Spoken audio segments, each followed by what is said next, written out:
Assalamualaikum warahmatullahi wabarakatuh.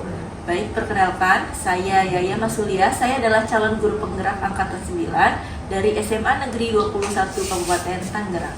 Pada hari ini saya tidak sendiri, saya bersama Bu Siti Umroh. Beliau adalah guru bahasa Indonesia di SMA Negeri 21 Kabupaten Tangerang. Pada hari ini saya dan Bu Umroh akan melakukan pra-observasi sebelum saya melakukan observasi di dalam kelas yang akan Bu Umroh lakukan. Baik, langsung saja Bu Umroh. Untuk pra-observasi ini sebelumnya saya akan sampaikan.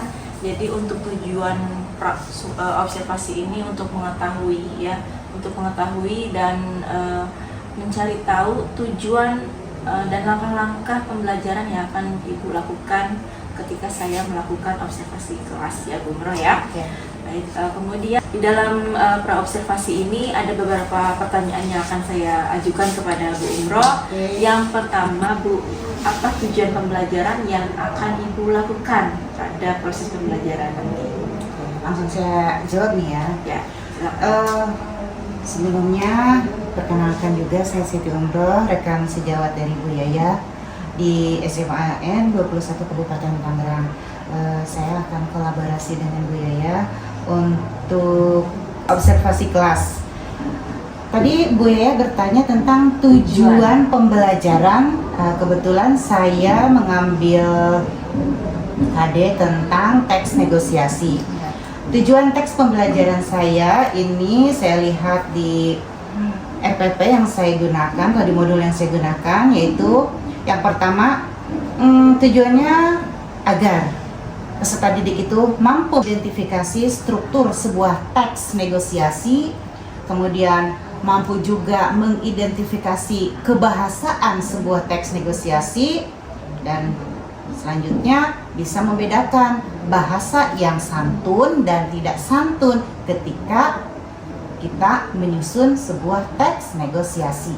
Nah, itu tujuan pembelajaran dari teks negosiasi yang saya bawakan. Berarti ada 3 tujuan ya Bu Umroh Ya, 3 tujuan. Jadi yang pertama saya simpulkan tujuannya agar siswa mampu menganalisis struktur teks negosiasi, Ya. kemudian yang kedua dapat menganalisis kebahasaan teks negosiasi, kemudian yang ketiga dapat membedakan bahasa yang santun dan tidak santun dalam melakukan negosiasi. Betul. Seperti itu ya Bu Umroh ya. Kemudian pertanyaan kedua, bagaimana area pengembangan yang akan Ibu capai dalam proses pembelajaran nanti? Oke, untuk area itu mencakup tiga aspek ya. Yang pertama aspek sikap, kemudian pengetahuan, dan yang ketiga adalah keterampilan. Kalau untuk sikap yaitu lebih ke perilaku siswa. Ya, ke perilaku siswa selama mengikuti pembelajaran teks negosiasi ini. Oke, untuk pengetahuannya, saya mengharapkan ketika siswa selesai melaksanakan pembelajaran teks negosiasi ini, siswa itu mampu menganalisis struktur dari teks negosiasi tersebut, tentunya dengan baik dan benar gitu.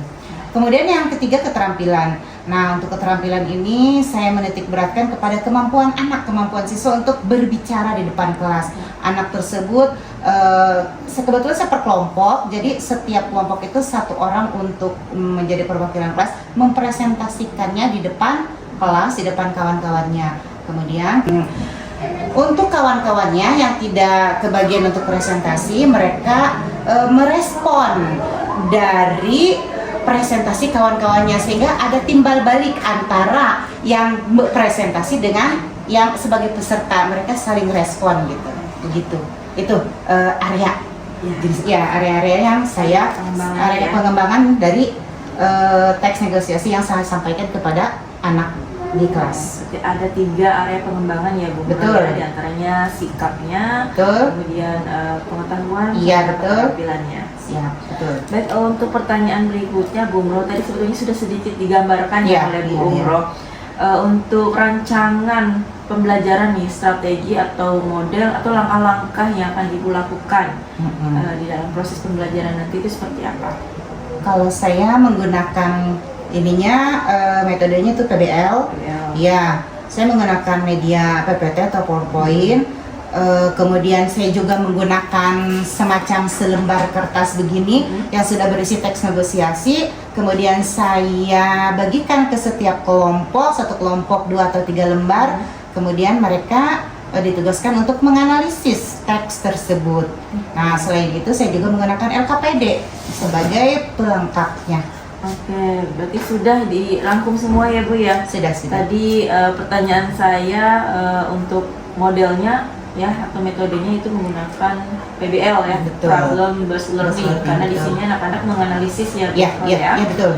Kemudian tadi medianya juga sudah dijelaskan, Iya. Umroh menggunakan LKPD, iya. kemudian contoh teks Negosiasinya.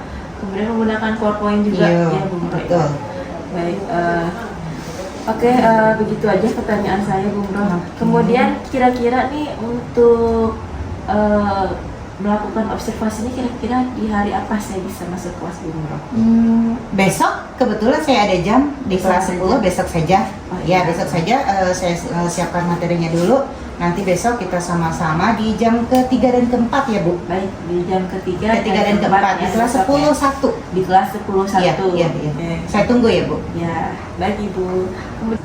Baik Bu Umroh, pertanyaan terakhir saya pada sesi kali ini. Oke. Kira-kira berdasarkan percakapan pra observasi ini nih, Iya. apa manfaat yang bisa Bu Umroh ambil dari percakapan ini? Oke, terima kasih manfaatnya ya. Manfaatnya begitu banyak. Jadi ketika sebelumnya kalau KBM saya ya kalau persiapannya biasanya seadanya saja gitu. Misalnya saya hanya menggunakan 2 media, ini benar-benar oh ternyata KBM yang baik itu seperti ini, FPP yang baik itu seperti ini. Jadi saya paham gitu langkah-langkah yang secara tersusun dan sistematis itu seperti apa gitu. Ketika akan memulai selama dan mengakhiri sebuah KBM, proses KBM di kelas. Gitu Bu, itu yang saya dapatkan. Baik, terima kasih Bu Umroh. Sampai ketemu besok ya. Siap, iya. Dan Di kelas 10-1 Oke. jam ketiga keempat jangan lupa. di kelas 10-1 Jam ketiga keempat. Dan nanti setelah observasi kelas yang akan saya lakukan di kelas Bu Umroh, kita akan melakukan percakapan lagi, yaitu percakapan pasca observasi. Oke, ya. Nanti kita akan berbicara bertiga dengan pengajar praktis saya, Pak Eka. Nanti ketika beliau datang ke sekolah kita akan melakukan pasca observasi. Iya. Seperti itu, Bu Ya, Umroh ya. siap. Baik, terima kasih. Sekian dari saya dan Bu Umroh. Sampai ketemu di tahap berikutnya. Terima kasih. Wassalamualaikum warahmatullahi wabarakatuh.